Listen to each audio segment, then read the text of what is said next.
नमस्कार दोस्तों, स्वागत है आपका आपके अपने YouTube चैनल पर। तो दोस्तों, Rajasthan 12th level CET exam 2024 को लेकर आप सबके लिए इस समय की बहुत बड़ी अपडेट है दोस्तों। जी हाँ दोस्तों, जैसा कि आप सबको पता होगा, राजस्थान सीईटी को लेकर दोस्तों छात्र यहाँ पर आंसर की का वेट कर रहे हैं, क्योंकि दोस्तों आंसर की आने के बाद ही स्टूडेंट को अपने नंबर का अंदाजा है वो हो पाएगा। अभी दोस्तों, अभी जो यूट्यूब है या कोचिंग संस्थान है, वहाँ के द्वारा जो आंसर की जारी की गई है उन्हीं से छात्रों ने मिलान किया है।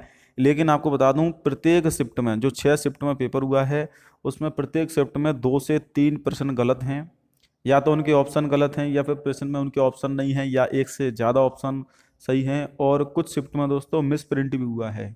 जी हाँ दोस्तों, कुछ शिफ्ट में आपके क्वेश्चन है वो मिस प्रिंट हुए हैं, जिसका खामियाजा छात्रों को भुगतना पड़ा है, क्योंकि मिस प्रिंट होने से वो कंफ्यूज हो गए और उसका आंसर गलत कराए। ऐसे में राजस्थान 12th लेवल सीईटी की जो आंसर की वो काफ़ी ज़्यादा महत्वपूर्ण रहेगी। हालांकि बोर्ड अध्यक्ष ने कहा है कि वो इसमें संशोधन करेंगे आगामी भर्तियों में, और जो भी मिसप्रिंट हुए हैं, जो भी प्रश्न, उस पर बोनस अंक दिए जाएंगे। साथ में नॉर्मलाइजेशन को लेकर भी इन्होंने दोस्तों इसकी जानकारी दी है कि 6 शिफ्ट में पेपर होने की वजह से इसमें नॉर्मलाइजेशन किया जाएगा। पेपर में काफ़ी सारी गलती थी दोस्तों, और उन गलतियों को भी सुधारा जाएगा और कोशिश की जाए कि आगामी भर्तियों में ये जो गलती है वो ना की जाए। 2023 में जब आपका सीईटी का पेपर हुआ था तो उसमें भी दोस्तों नॉर्मलाइजेशन हुआ था, तब भी आपका 6 शिफ्ट में ही पेपर हुआ था। देखिए, नॉर्मलाइजेशन के बाद रिजल्ट और नॉर्मलाइजेशन से पहले रिजल्ट में काफ़ी अंतर रहता है।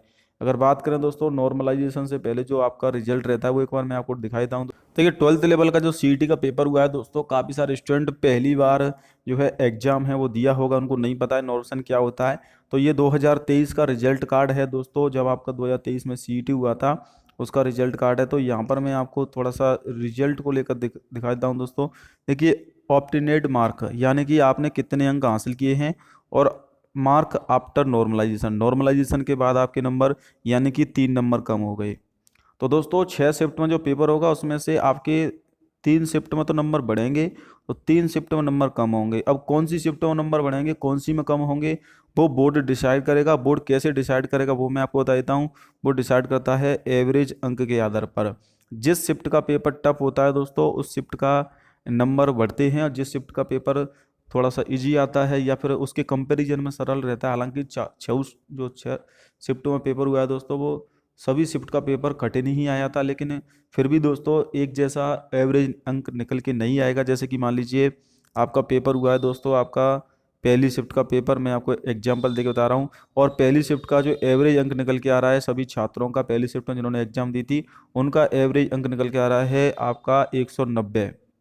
जी हाँ दोस्तों, 190 अंक एवरेज अंक प्राप्त कर रहे हैं छात्र 300 में से। वहीं दूसरी शिफ्ट में एवरेज अंक निकल के आ रहा है आपका 170, 160। तो इसमें से दोस्तों आपके 10 नंबर कम हो जाते हैं, तो 180 हो जाएगा। इसमें आपके अंक बढ़ जाएंगे क्योंकि एवरेज अंक अधिक कम निकल के आया, यानी कि पेपर कठिन था। तो इसमें 10 नंबर बढ़ जाएंगे, तो सामान्यकरण के बाद 180। तो इस प्रकार से दोस्तों नॉर्मलाइजेशन होगा। तो इसी प्रकार से जो आपके अंक हैं, अभी आपने मिलान किया होगा उसके बाद जो नंबर बन रहे हैं, और आफ्टर नॉर्मलाइजेशन में काफ़ी डिफरेंट रहता है। 6 6 7 7 नंबर का डिफरेंट आ जाता है, तो इसीलिए नॉर्मलाइजेशन काफ़ी महत्वपूर्ण रहेगा। नॉर्मलाइजेशन से कुछ छात्रों के 40% से नंबर कम होने के बावजूद, देखिए आपको इसमें क्राइटेरिया फिक्स है। पहले 15 गुना नंबर थे, लेकिन अब 40% आपको नंबर लाने हैं। अगर 300 का 40% निकालोगे यानी कि 120 अंक लाने हैं, यानी कि आपको 60 क्वेश्चन सही करने हैं। अब मान लीजिए किसी स्टूडेंट के 59 क्वेश्चन सही हैं, तो दोस्तों उसके 2 नंबर कम हो जाएंगे, यानी कि 118 नंबर बनेंगे। अब इसमें अगर मान लीजिए इसी शिफ्ट नॉर्मलाइजेशन हो जाता है, तो इसमें आपके अंक बढ़ जाएंगे और आप पास हो जाओगे।